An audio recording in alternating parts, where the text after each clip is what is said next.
This is lesson 5 of our series in Ecclesiastes. We're tracing themes throughout Ecclesiastes. We have 3 more lessons in this series. I hope you're enjoying it. I've been getting a lot out of it. Now, some of you have been thinking this whole study of Ecclesiastes hasn't been like a verse-by-verse or section-by-section study. And there's a reason for that. Because Ecclesiastes, unlike say the Pauline epistles, the letters that Paul wrote, like the book of Romans, those are structured really logically. They're almost like gears in a clock, and one section is turning, and he's building on this section logically, which turns this section. Ecclesiastes, I like to think of as being a river. Okay, it's streaming. And in this river, it appears that sometimes to be meandering kind of lazily along. But if you're to enter that river, just like if you were to enter a powerful river, you'd find yourself very quickly and powerfully tugged toward the destination of that river. And it's like that in Ecclesiastes. It seems that sometimes to be meandering like he's going here and there, but as soon as you dip in, you realize that whichever current he's talking about, whether it be the current of despair over the seeming futility of work, like work doesn't satisfy, or whether it be the theme of vanity of vanities, or whether it be the theme that no matter how hard I try, I can never figure out everything God is doing in this world. Whichever current you dip into, it starts rushing you right toward the destination, which is, in light of all these things, fear God and keep His commandments. For this is the whole duty of man, and here's why. God's going to bring everything into judgment. He's going to make an absolute value statement about everything in this world, whether it be good or whether it be evil. Every secret thing. So, just as we looked at when we examined the theme of vanity of vanities, even though at some times this life appears to be completely absurd, pointless, vain, in the end, everything is not pointless. Why? Because God's going to say, that was right, this was wrong, that was right, this was wrong, and He's going to make everything beautiful in His time. That's the whole mindset behind our approach to Ecclesiastes. We're looking at themes, which you could think of currents in this powerful river that's taking you toward this destination. So we have this intuition that there is a God in our minds. This study at the University of Oxford they concluded that humans have this innate concept of God, that children are more like they're born believing in some sort of higher power. This study at the University of Oxford, it cost £1.9 million just to come up with the fact that human thought processes are rooted to religious concepts as if we needed them to tell us that. It's deeply ingrained in our thinking, right? But I wonder this, if all you had were the universe, your conscience, and your knowledge of human history, if that's all you had to go off of, I wonder what kind of God would you come up with? Okay? If all you had to reason from and all you knew about God, no revelation, no Bible, no scripture, no words from God, but all you had to go off was, I'm trying to think of who God must be, and I'm going to figure out who He is based on what I know about the universe and what I know about myself and my sense of right and wrong and what I know about history. What kind of God would you come up with? Well, would this God be distant or intimate? Would He be angry? Would He be loving? Would there be one God? Would there be 2 gods? Would there be many gods that you would come up with? So as you think about this, it's understandable why people throughout history, apart from Revelation, have conceived of God as, for instance, like with the Greek and Roman pantheon. A bunch of gods, and they act like immature children, and they're warring and fighting and have these petty disputes. Or this dualistic conception of God, like there's this eternally evil God, and He's responsible for everything that goes bad in the universe, and then there's this eternal good God, and He's responsible for everything that's good in the universe and in myself, and this good and evil force, they're constantly warring and fighting, and that's how this world works. You see how people's conception of God is an attempt to make sense of our lives. Why do we experience bad things? Why are some things in this universe so beautiful, so inexplicably so? Why do I have these longings for greatness and for eternity, and yet I find myself doing really sinful things that bother my conscience all the time? So whatever God you come up with is an attempt to explain, apart from revelation, I'm saying apart from the Word of God, how to make sense of life. People tend to conceive of deities that best account for the bewilderments of their lives. So, what kind of God do we have depicted in the book of Ecclesiastes? What does God look like? Well, certainly he is the God of the Bible, the God of Abraham and Isaac and Jacob, the God of Revelation, the God of Jesus Christ. But the thing that makes Ecclesiastes stand out from the rest of the Old Testament is that there's hardly any reference to the rest of the Old Testament. When you read the prophets, they're constantly referring back to the covenant. They're saying, don't you remember what God promised to the people when he brought them out of the land of Egypt? The Psalms are full of references to biblical history. The historical books, prophets are coming and they're saying, God has spoken. But Ecclesiastes, what do you have? God kind of seems silent, doesn't he? You don't have this revelation from God. So it seems like God is silent, and that's why some people, when they study the book of Revelation, Ecclesiastes, have thought that Ecclesiastes might be a kind of gospel tract for foreign dignitaries that would visit Solomon's court. Solomon had this writing, and he said, here, read this. This is going to kind of be an introduction to the God of Israel, not assuming any prior knowledge about Israel's history. And you see how anyone could sit down and read the book of Ecclesiastes and really know nothing about how God delivered his people from Egypt, how God gave them the Ten Commandments. You could know nothing about that and yet make sense of Ecclesiastes. Why? All you need to know is the way your own soul is tortured by the seeming absurdity of life. All you need to know is how angry you get at how unjust life seems sometimes and unfair things are. All you need to experience is the boredom of an unfulfilling career, and Ecclesiastes makes sense to you. And that's why it's very good for, this book is a very good book for unbelievers to read, because it invites them to begin to contemplate God, the God of the Bible, on grounds that really make sense to them. Of course, we know that God is not silent. We know that he has spoken definitively and ultimately in Jesus Christ, so that when Solomon asks in the first chapter, is there anything that's new? Can you look at anything and say, this hasn't happened before? And we could say, absolutely yes. Jesus Christ, God has come in the flesh. He lived a perfect life. Has that ever happened before? No. He's the first one to live an absolutely perfect life. He's the first one to be raised from the dead by his own power. Okay, that is absolutely new. And those who believe in Jesus Christ, if any man be in Christ, he is what? A new creation. Old things have passed away, behold, all things have become new. So is there anything you can look at and say, behold, this is new? Yes. The work of Jesus Christ and the work of Christ in the lives of believers is absolutely new. So how is Ecclesiastes, what is Ecclesiastes teaching us about Christ? One thing that I want to emphasize here, and you'll see this on your handout, is how Ecclesiastes points to Christ. Do we find Christ in Ecclesiastes? Well, if we believe that the Old Testament is a book about Jesus, which Paul did, which Jesus said was all about him, that you see on the top of your handout there, Ecclesiastes points to Christ by exposing needs that only Christ can fulfill and by anticipating Christ's perfect fulfillment of those needs. And what does Ecclesiastes teach us about God? It teaches us that from beginning to end of this book, Solomon is moving us toward the conclusion. We're on this river, we're dipping into a current that's tugging us toward this conclusion that the God who seems to silently and mysteriously hover over all human affairs will one day pull back the curtain of mystery and render his ultimate judgment about everything. And what do we learn about God? Well, you see the headings there.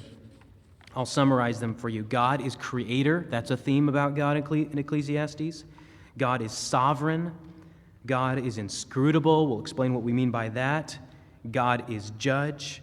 And then what should our response be to this creator God who is the sovereign and inscrutable judge? So first of all, God is creator. Now, this role as creator is not often emphasized throughout Ecclesiastes, but it's implicit all throughout, and it's most explicitly stated in 12:1. Remember now thy creator in the days of thy youth. What Solomon was doing there, as we looked at last time, is he's saying, you're going to get old, and let me tell you what's going to happen when you get old. You're going to begin getting weak. The keepers of the house, the hands are going to tremble. The strong men, referring to the legs, are going to be bent. So that's a poetic description of the process of aging. And Solomon is saying, you're going to get old. Life is not forever, so live for God now. Right? Remember your Creator in the days of thy youth. It says in 11:5 that God created everything. He gave to people their spirit, and he made them originally upright. God created man perfectly, but as it says there in chapter 7, man has sought out many schemes. He's twisted and distorted God's originally perfect creation. And then also we have an allusion to those opening chapters of Genesis in Ecclesiastes 3:20. So turn there, if you would. Chapter 3 and verse 20 of Ecclesiastes. Does this remind you of anything when he says in verse 20, all go unto one place, all are of the dust, and all turn to dust again? Yes, God formed man out of the dust of the ground. He breathed into his nostrils the breath of life. Man became a living soul. And then in the curse, God said, you were made out of dust, you're going to go back to dust. And that's what Ecclesiastes is referring to. So there is some allusion to previous revelation scripture. God is creator. The theme of God's role as creator serves to emphasize the fact that life as we know it, anybody remember Solomon's code terminology for life as we know it? Well, that's life under what? Under the sun. That's what life looks like to us. It's not what God originally intended it to be. Life as we know it, life under the sun looks like this. It looks like people are born and they die, and that's the end of the story. Life under the sun. Life under the sun. Labor is not fulfilling. Life under the sun. People are subject to hostility, to oppression, and it serves no purpose. That's life under the sun. And so what Solomon is saying, God created everything and he made it perfect, and it's not, the world we see now, it is just a twisted, mangled wreck of what God had intended it to be. As Christians, that's so important for us to grasp. That the unfairness and the unfulfilling nature of life is because we are fallen creatures living in a fallen world. God is creator. Things are not as God intended them to be. But another role or truth about God that is so dominant throughout the book of Ecclesiastes is God's sovereignty. Okay, and when we say that God is sovereign, it's very simple. We just mean that God controls everything. That's what it means that God is sovereign. God has sovereign control over everything that he has created. Well, where do we see this? We see this, he's sovereign in what he gives to people. If you read the book of Ecclesiastes, many of you did, and if you had been alert to the word give, you'd have seen this coming up over and over again. What kind of things does God sovereignly give to people? In his control of your life, God is in complete control of everything. Well, what has he given you? He is the giver of life. We find that in chapter 12, verse 7, 5, verse 18. But I want you to turn to chapter 1 and look at verse 13. He's also the giver of busyness. I didn't misspell that. It's not business, busyness. 1 verse 13, and I gave my heart to seek and search out by wisdom concerning all things that are done under heaven, this sore travail that God has given to the sons of man to be exercised therewith. This idea of being exercised therewith means this is something that people keep themselves busy with, trying to figure out life and make life work. And he calls this a sore travail. Like God has, in God's sovereignty, we have to work. We have to try to figure out life. It's just the way that we're wired. And in a fallen world, it's a really frustrating experience. This is something that God has given us. What occupies our thoughts and activities during their lives. God has also given us possessions and experiences, the things that we accumulate during our lives. Look at chapter 5 and verse 19. Chapter 5, verse 19, every man also to whom God hath given riches and wealth, and hath given him power to eat thereof, and to take his portion, and to rejoice in his labor. This is the gift of God. Now, there is a really important distinction between God's giving of possessions and wealth and God's giving of the ability to enjoy them. We have to get this if we're going to understand Ecclesiastes and the role of God. God gives many people wealth. He gives many people possessions, but he doesn't give everybody the ability to enjoy them. This is one of the perplexities of life, that you would expect that people with more things, the most toys, the most prestige and status and friends, you expect them to be happier. Like, for some reason, we have this idea, the more you have, the happier you are. The more powerful you are, the happier you are. The more friends you have, the happier you are. Does it work that way? No, it doesn't. Why not? Because the gift of possessions and the gift to enjoy them are two separate gifts. Does that make sense to you? Two separate gifts. Where do we get this? Look at chapter 2 and verse 25. And again, if you don't get this, if we don't get this, this is the reason for our misery in pursuing happiness. Because we think that happiness is found in the things, that happiness is in the relationship, that happiness is in my children, that happiness is in my spouse, that happiness is in my career, and we look for happiness there when God says, no, it's not there. That's just something I've given you to enjoy what? As a gift from God. So here's how we know that possessions and the ability to enjoy it are two separate things. Well, look at verse 26 of chapter 2. God giveth to a man that is good in his sight, wisdom and knowledge and joy, but to the sinner he giveth travail to gather and to heap up, that he may give to him that is good before God. Look at verse 24. There's nothing better than for a man that he should eat and drink, and that he should make his soul enjoy good in his labor. This also I saw, that it was from the hand of God. What's from the hand of God? The ability to enjoy your labor. See, it's not a guarantee that just because you have more stuff, you're going to be happier. He gives an illustration of this. The first verse is, there's an evil which I have seen under the sun, and it is common among men. This happens a lot. There's a man to whom God hath given, what has he given? He's given riches, wealth, and honor, so that he wanteth nothing for his soul of all that he desireth. He's gotten all that, but what doesn't he have? But God giveth him not power to eat thereof, but a stranger eateth it. Now, that doesn't mean that this guy never ate, okay? He's using the word eat as a metaphor for actually being able to enjoy and take pleasure in it. So what's happened here? God has given a man many possessions. He's given him many children. He's given him a very full life. What we look and say, that guy has had a full life. But one thing did God withhold from him? The ability to enjoy it. Why could he not enjoy it? Because he didn't live in the fear of God. The ability to enjoy life is directly related to your fear of God, your right response to God. You see how tragic it is that people don't get this? They think that happiness is found in the stuff. And friends, we do this. This is just the way our minds go. That I'll get this thing and I'll be happy. And God says, no. Possessions and the ability to enjoy it are two separate things. I give them both. God says, I give many people possessions.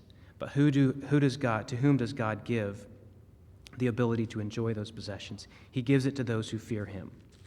Also look at chapter 3, verse 13.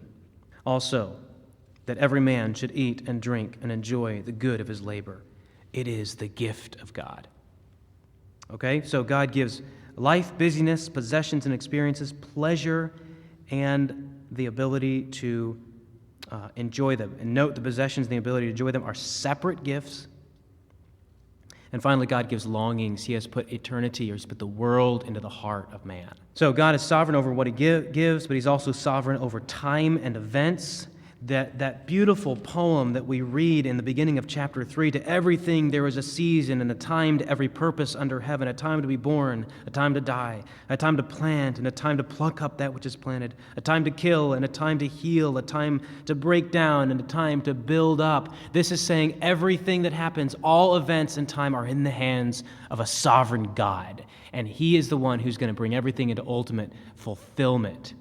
That's why we shouldn't be so anxious about why things are not the way we want them to be now. That's what we tend to. We want things to be the way I want them to be right now.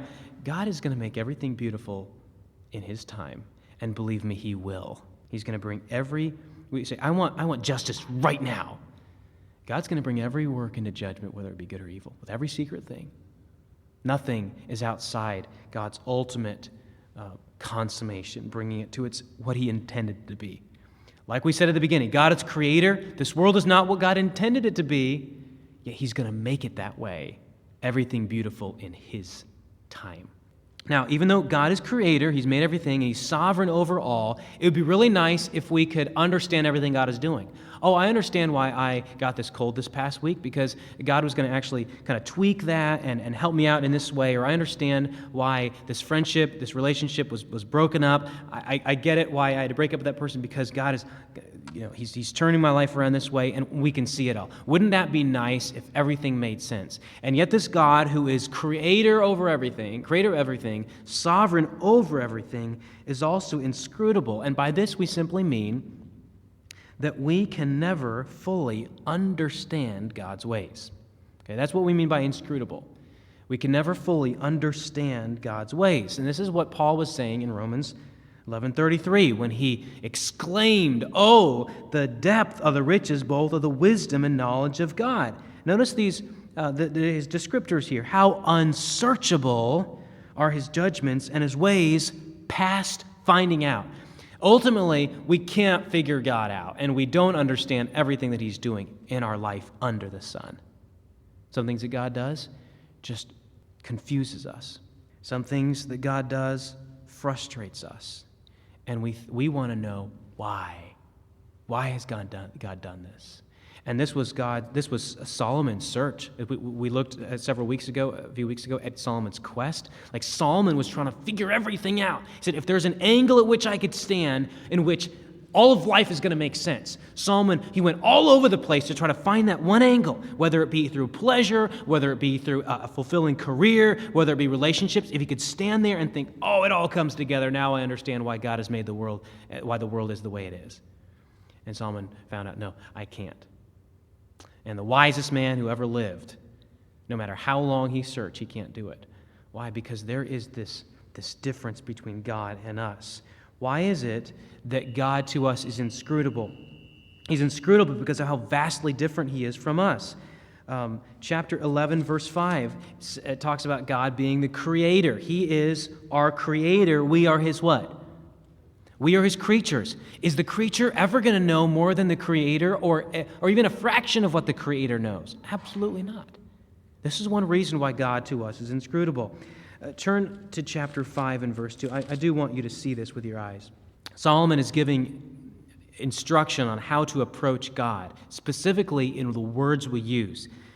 Don't be rash with your mouth, and let not thine heart be hasty to utter anything before God. Specifically, the kinds of things that we would tend to accuse God of, like, why have you done this? I don't like this. Solomon says, be careful.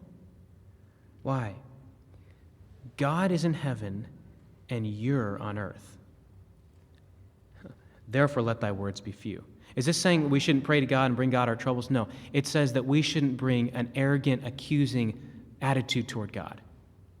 It's like, when you make a decision, if you're a parent, you make a decision for your children, and they cannot understand all the factors that came into that decision, and yet they complain about it because they can't see it. It's the same way with us and God. Like we don't have God's perspective. God is in heaven. He sees everything there is. He knows everything there is to know, and then he makes a decision, and we're like, why'd you do that? And Solomon's saying, listen, God's in heaven, you're on earth. So when it comes to your attitude toward what God is doing in your life, you should trust that what he's doing is best, that he does have the best perspective, even though to you his ways are inscrutable. He is infinite. We are finite. Chapter 3 and verse 11, the verse that we refer to many times. He has made everything beautiful in his time. Also, he has set the world in our hearts, this longing for eternity. But so that no man can find out the work that God maketh from the beginning to the end. See, God's perspective is boundless, knows no end, and yet we just see this really narrow fraction of it. God's inscrutable. But God is also the judge. And as judge, God decides between right and wrong. You're in chapter 3, look at verse 15. This verse could be initially perplexing. That which hath been is now, and that which is to be hath already been, and God requireth that which is past. Now, what in the world does that mean? What this means is that God's going to call even the past to account. When it says that God is going to judge everything, it means He's going to even bring up things were done in the past. He's going to make a judgment about those things. Nothing is outside the boundaries and the scope of God's judgment. And even when justice is not served right now, He brings justice in His perfect time. He rewards the right, punishes the wrong. To those who fear Him, God gives wisdom, knowledge, and joy. Those who fear God also may escape some consequences of sin in this life. Anybody familiar with the last part of chapter 7 know what some of those consequences are? It talks about the distorted relationship between men and women, and Solomon says, one who fears God is going to escape the clutches of an evil woman, not the one who doesn't fear God. To those who do not fear Him, God destroys their works and allows them to pursue happiness. Oh, this is dreadful, without ever finding it. That's a punishment. The pursuit of happiness, this sense that it's out there for me to get and never being able to find it. That is a punishment from God in this life.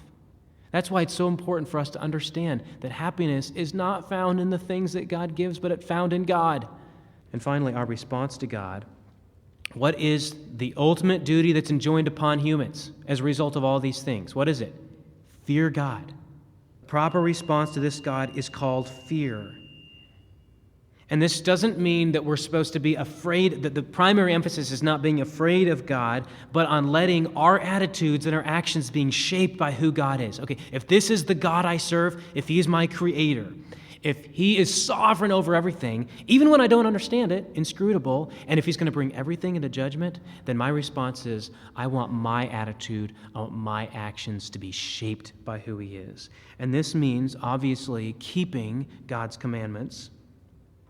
That's keeping God's commandments, accepting and enjoying food, work, wealth, and relationships as gifts from God. You know, and we've talked about this before, you know that enjoying life is part of fearing God? People that don't enjoy life, the simple gifts that God has given, aren't fearing God. Why? Because you're not recognizing that God is the good dispenser of these things. And if you don't believe me, then you need to read the book of Ecclesiastes and see those parts where Ecclesiastes says, enjoy life. Enjoy the taste of food. Enjoy your work. Take satisfaction in a job well done because it's God's gift to you. Not that in itself, not that you'll find happiness in that itself, but in that it is a gift from God. And fearing God means enjoy what God's given you. It means trusting God through difficult and unfair times. It means living wisely. It means listening to God.